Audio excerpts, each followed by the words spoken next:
name is Griffin Lickfelt, and as of the last month, I am a Microsoft MVP. I have a YouTube channel that averages about 15,000 views a month. I've posted over 200 videos, 150 blog posts. I have a community of hundreds of people. I only say all that to say to encourage you, to let you know that you can too. Seriously, you can. In this video, I want to tell you a little bit about what my journey looked like to becoming an MVP and the 3 things I wish I knew sooner so that I could speed up the process.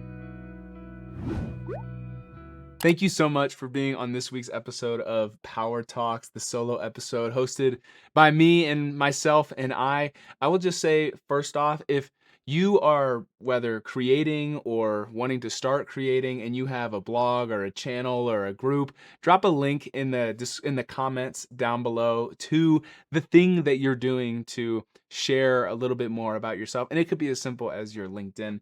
I would love to see those and see what you are working on and what you are sharing with the world. With that being said, like I said in the intro, my name is Griffin Lickfelt. It's crazy to think that I am a Microsoft MVP as of last month. Last month, I got awarded the Microsoft MVP and ordered my trophy that will probably sit back here behind me for the rest of eternity, hopefully gaining more discs. But I have this channel, the Citizen Developer channel, where in the Power Talks podcast, where we really talk about, not only share some technical tips, but really just talk about how we can level up, how we can grow, how we can be better people today than we were yesterday, and even better person tomorrow. And that is why I'm here. And I wanted to share a little bit about my MVP journey. I also just need to say, like, if you have given me any ounce of your time to watch my content or read my content or whatever that is, I just want you to know that I truly am so thankful for that. Time is definitely our most valuable resource, and they say attention is the new economy in this era. And so I do not take it lightly that you give me yours and that you are here and you hang out with me. And if you're here every week, you hang out with me every week. And so I greatly do appreciate that. And I just need to say thank you, and that this would not be possible without you. So thank you for being here. Now, let's get into some misconceptions early on before we even talk about my journey and how you can become an MVP as well, if that is your goal. MVP misconceptions. The first one is that you need to be contributing for a long time.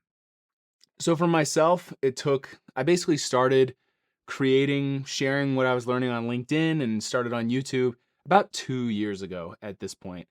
And if you think, man, 2 years is a long time, I will encourage you and say it goes quick, but also that I also think, and we'll get into this, I wasn't playing the game for a long time. And there are people that I know that have become MVPs within a matter of 3 to 6 months as well from starting. And so if you can really understand how to play the game and really kind of speed run it, I guess, it does not have to take 2 years for you. So that is a misconception. It does not have to take a long time. You also don't need to have a massive following. So you might look at my YouTube channel, and I shared some statistics, some current analytics, really just for the sake of proof in the intro to get you to stay and watch if I haven't personally met you before. All that to say is I don't think I consider myself to have a massive following. I think there's so many people out there that do, and there are people with small, great communities that are MVPs and are sharing what they're learning online in a really effective way. And so you also don't need a massive following. You don't need to be handed a bunch of followers or anything like that. I forgot to mention I'm having my afternoon coffee too. You don't need a massive following. And if you feel like you do, the following will come. I don't consider my following massive. I think it's great though. And with that being said, you just don't. That is a limiting belief that I can promise you. You don't need a massive following. You don't need 10,000, 50,000 subscribers or LinkedIn followers or anything like that. Your contributions need to be a specific type of content. This is another misconception. So what's really cool about the MVP program is you can choose what your contributions, again, I keep using that term because that's what the program uses, but you can contribute to the community in a whole host of different ways. I personally have found I enjoy creating content on YouTube and connecting with people on LinkedIn. So that is what I've chosen to do. I know people that do not do any of that whatsoever. They just like to go and speak at conferences. I know people that don't like to speak in front of people, and don't like being on video. And so they just write blogs and blog posts, and that's all they've done, and that are also MVPs. So the content and the contributions that you want to do, you can find something that works for you. You don't have to do a specific type of content. And the fourth one is that being an MVP means you make more money. I will say this to you as well, especially 2 years ago. I've always considered myself, I don't know if I'd call it a hustler, but like somebody who likes to work hard and has big dreams and does what they can to work towards them and achieve them. And with that being said, one of the reasons why 2 years ago I started sharing online was ultimately to make more money. At the time, I didn't even know about the MVP program, but that was my motivator. And I think that that was really wrong and incorrect. And I think I can happily say that my motivator is not the same thing anymore. And so, with that being said, just don't create or contribute or strive to be an MVP to make more money, because they are not related at all. At all. Now, there is a lot of value, especially today, in a strong network and a strong personal brand, which I think the MVP can complement. But becoming an MVP, if you're doing it to make more money, let me just tell you, like that's first off the wrong reason, and second off, probably something that isn't going to actually kind of fulfill you and work out. So that is that. I understand that probably everybody understands what the MVP award is, but just in case you don't, you're basically a Microsoft verified influencer, so to speak. You're a community leader in regards to Microsoft tech and Microsoft products. And now, how do you become an MVP? This is, I guess, kind of the boring, whatever you call it, just quick notes. The easy steps, the technical steps are a current MVP needs to nominate you. Then you can fill out an application that includes up to 24 contributions, like I said. So this could be a blog post, a LinkedIn post, a conference, or a session you spoke at, anything like that. And you do need these contributions to have a considerable amount of eyeballs. Now, I'll say that all to say is that I am not taking back what I said about you don't need a large following. But if amongst your 24 contributions, you have like 200 total eyeballs, say you have 24 YouTube videos and they average 10 views a piece, while I am so, let me just congratulate you, drop your link, I will subscribe. Microsoft is looking for some level of impact in a sense of analytics as well. And so that kind of all has to go into your application. But like, how do we actually become an MVP, or how did I actually become an MVP? This is the story time, so grab your coffee with me. So I started, let me share you a little bit about my journey, and through that share the mistakes that I made. So the steps in my personal journey to becoming an MVP. About 3 years ago, I got introduced, a little over 3 years ago, got introduced to the Microsoft Power Platform and Microsoft Dynamics. And really just CRM and tech and consulting in general. And so I started my career doing that. And when I was learning everything I could, again, speed running at the time to get the certifications I needed and whatnot, was consuming a lot of content online, but mostly through Microsoft Learn as well. And I don't know if my searches were just bad or whatever, but I can remember feeling in those times that there wasn't anything out there that particularly was applicable to what I was wanting to learn. Or, I was learning the Power Platform in the completely new interface, like the new Power Apps builder, not the old interface or anything like that. And a lot of videos and tutorials out there were in the old experience, and so I didn't really feel like they helped me. And so I kind of had that idea of like, man, I feel like I could create this better, or I could do this better.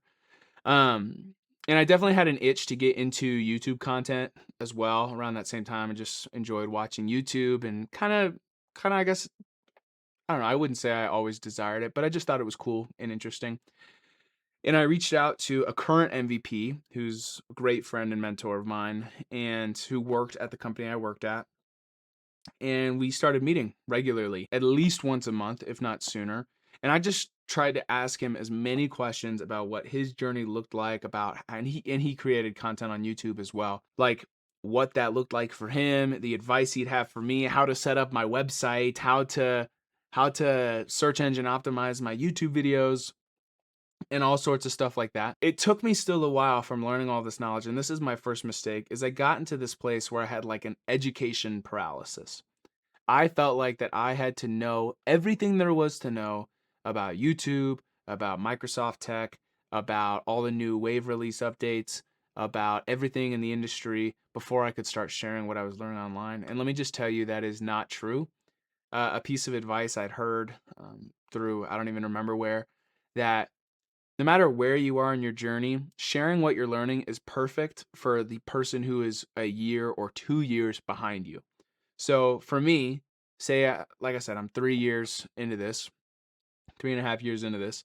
Somebody who's a year and a half, maybe brand new, I can still kind of speak that language. Or say you're completely brand new, somebody who is yet to be introduced to Microsoft Tech or the Power Platform, like they can very well benefit from the things that you share online. Or say you have 20 years, somebody who has 17 years and is looking for, say, that next step, like they're going to be looking to you for that content and advice and different things like that. So you don't need to know everything. Don't fall into the education paralysis. Just start. And especially with video content, that was particularly intimidating because I knew very little about video recording, video editing. I had zero tech like cameras or anything like that, especially at the time. And so I just got to tell you, like, punch fear in the face, um, and just start. Just start sharing what you're learning online. And if you share something that's wrong, which I have before, the community is so cool in that they kind of just like, hey, have you ever considered this or thought about this? Nobody will ridicule you or anything like that. Anyway, so then from that, I punched fear in the face, like I said, and I created my first YouTube video. And it was terrible. I guess all of my education was useless. No. But nonetheless, the video was terrible. The content was really good, but the video quality was really bad. The angle, for example, was really bad. The editing was really bad. The audio was really bad. It was all really bad. The thumbnail was really bad. It was all really bad. But the content was good and nonetheless. So each one I just got better and better and better, and the channel was continuing to slowly but surely grow. 1 subscriber a day was my goal for probably like the first year. And yeah, slowly but surely things were growing, and I was continuing to try to just get better and better and better. I like to think that, this camera angle and this lighting and maybe this audio is good, I would hope. This is not what my content has always looked like, say, 2 years ago. And so it took me a while to also refine and figure out how to do this. And so then all of a sudden, it wasn't so bad anymore. And my content, I'm saying, my videos got better and better and better and whatnot. But the problem was my channel stopped. It wasn't growing anymore. It was growing. I was getting 1 subscriber a day. But I then had a stint of like 6 to 9 months where, yes, I was still getting a subscriber a day, but it wasn't accelerating. And I was kind of told that it might or it would. And so I was kind of in this low. And this brings me to mistake number 2, which is making evergreen content. And this was actually some advice that I got very early on from my mentor that I did not listen to.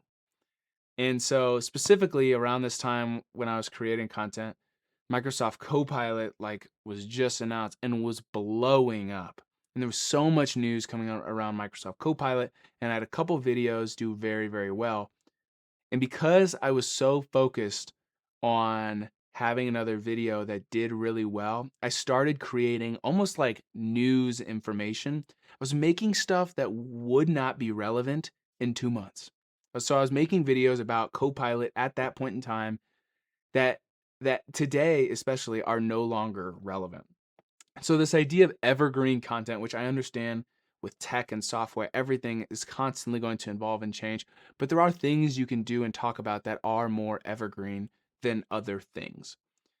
And so I fell into that trap, and I was putting in all of this work and making all of these videos just for my channel to not be growing, because something that's really cool about most content creation, including YouTube, is with all of your videos or all of your blogs or whatever, they sit online, and people can still find those other stuff and while you're creating new stuff, so it can kind of have a compounding effect, right? And so what was happening was I would make a video and it would get views for a week, and then it would stop and not get any views, and then I'd have to make another video to get views for a week and stop, and it wouldn't get any views, and so forth. Instead of just, let me just create a video that might get less views this week, but it will get views for the next 4 years. And then a week later, make another one, and a week later, make another one, and a week later, make another one. So then 2 years down the line, it's just that first video is still getting views, the second video is still getting views, that third video is still getting views. And so now it's up here, right? And that's kind of what I mentioned to the 15,000 views a month. Almost none of that is related to videos that I made this month. It is all related to videos that are previously. So let me encourage you, if you're wanting to grow an audience and get eyeballs on your stuff, make evergreen content that's going to be at least relevant for a year and do that. And so I got too wrapped up in the hype and things like that. And that brings me to my third mistake. And that is that I was not playing the Microsoft game with my content. And so specifically the game of becoming an MVP. And like I said, this took me a while to learn. It really took me like a year and a half to learn and 2 failed applications to the MVP program. And so I was creating content that I was enjoying. It was around Copilot. I started the Power Talks podcast where I absolutely love sitting down, having longer form conversations with MVPs and industry experts and whatnot. But the thing is the MVP program, you don't have to be a technical person. I'm not technical, but they're generally looking for deeper level stuff regarding Microsoft tech. They're not looking for career development stuff. They're not looking for, I don't know, that non-evergreen content.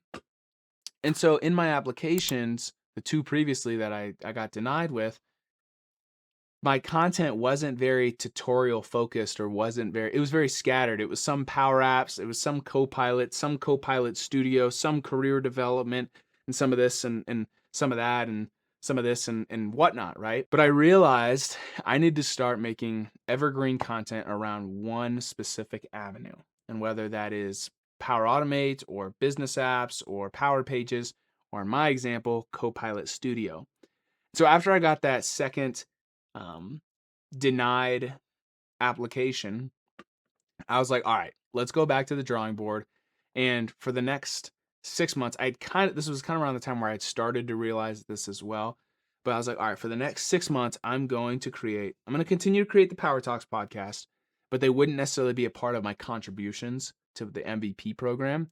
But I'm going to really focus on creating Copilot Studio tutorials, one every week. And so that's what I did. And so then when the time came for me to reapply, I had this pretty strong backlog of contributions that were all fairly technical regarding one specific thing, Microsoft Copilot Studio, and had a fair amount of eyeballs because, again, it was evergreen. So over the last year, yeah, each week this thing maybe only gets a couple hundred views, but after a year, this thing has 8,000, which is an incredible amount of eyeballs for my application, right? So that's that. And so yeah, I challenge you, if you want to be an MVP, if you just want to share and contribute online, just do that. But if you want to be an MVP, you got to kind of play the game a little bit, just like anything, right? If you want to get a promotion or get an A in school or whatever that may be, there is definitely a game to play in order to do that and maybe get a certain milestone or whatever. And so it just took me a little bit longer to learn that. While the impact, especially, I have this point on here, the Power Talks podcast, while the impact I think was so great and is so great and something I want to continue to do for as long as I can do it because I thoroughly enjoy it, it didn't play the game. And so while it was growing my brand, it wasn't helping me become an MVP. And so with that being said, think about that. And the first link down in the description down below, in pretty much all of these, is some sort of way that you can get in direct contact with me. That is what this first link down in the description will be, a link to join the Citizen Developer community.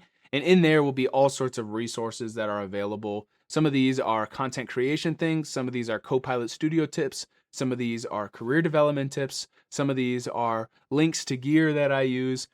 All sorts of stuff down in that community, and the first link down in the description down below. And I just want to say too that I'm so thankful for you to be here and to hang out with me for as long as you have and just listen to me yap and drink my kind of cold coffee now at this point. But comment below what the first step you are going to do is. Or if you don't want to share, reach out to me with my email, which you can find on the channel. And I want to help, you in your journey. So be sure to let me know down in the comments down below what the first step is for you and what that's going to look like. Thank you so much for seeing the end of the video. My name is Griffin Lickfelt, the host of the Citizen Developer channel and Power Talks podcast, and I'm excited to connect with you in the next one.